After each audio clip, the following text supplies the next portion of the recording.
Good day mga katropsin. Check natin yung mga tanim sa garden. Ayan. Mga palang okra namin.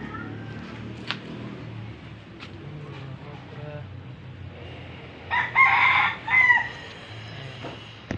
Okra hindi ko pa na pruning.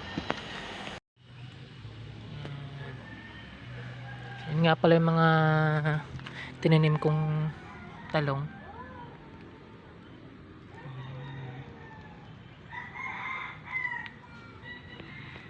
Pang 6 days pa lang nila ngayon. At so ayun mga katropsin, no? Medyo umaraw na. Yan.